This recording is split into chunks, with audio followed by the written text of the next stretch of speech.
नमस्कार, आप देख रहे हैं न्यूज 18 का डिजिटल प्लेटफॉर्म और मैं हूं आपके साथ सृष्टि शेखर।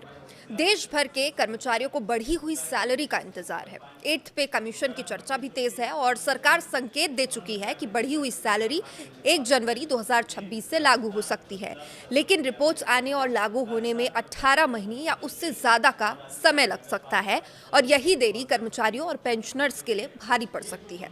इसकी वजह से जो डीए है, महंगाई भत्ता है, उसे बेसिक सैलरी से मर्ज करने की मांग अब जोर पकड़ रही है। All India NPS employees federation के राष्ट्रीय अध्यक्ष डॉक्टर मनजीत सिंह पटेल के मुताबिक अगर रिपोर्ट 18 महीने बाद लागू होती है तो एरियर केवल बेसिक और डीए के फर्क का मिलेगा, लेकिन हाउस रेंट अलावेंस यानी एचआरए और ट्रांसपोर्ट अलावेंस यानी कि टीए का एरियर नहीं दिया जाएगा। असली नुकसान यहीं से शुरू होता है। देखिए, मान लीजिए किसी कर्मचारी के 1 जनवरी 2026 को बेसिक सैलरी 80,800 है, डीए 60% है। 60% डीए का मतलब हुआ कि 48,480, यानी कुल सैलरी बेसिक और डीए को अगर जोड़ दिया जाए तो 1,29,280।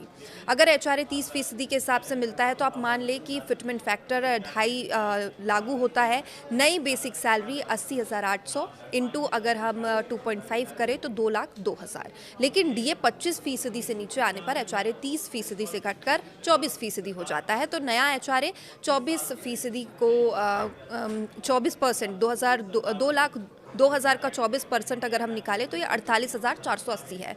अब फर्क देखिए कि पुराना एचआरए 24,240 था, नया होना चाहिए था 48,480, यानी प्रति माह 24,230 का अंतर। और अगर 18 महीने तक एचआरए का एरियर नहीं मिला तो लगभग 4,36,000 का नुकसान तो सिर्फ एचआरए में है।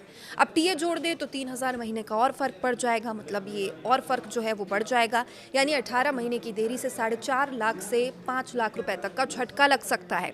अगर 60% डीए को जनवरी 2026 से के बेसिक से जोड़ दिया जाए तो नई बेसिक 80,800 से 60% जोड़े तो 1,29,280 पहुंच जाएगी। अब 24% एचआरए लगेगा तो ये और बढ़ेगी और इस स्थिति में एचआरए का अंतर कम हो जाएगा और कुल नुकसान थोड़ा घट सकता है। और यही वजह है कि कर्मचारी और पेंशनर्स संगठन लगातार मांग कर रहे हैं कि डीए को तुरंत बेसिक से मर्ज किया जाए।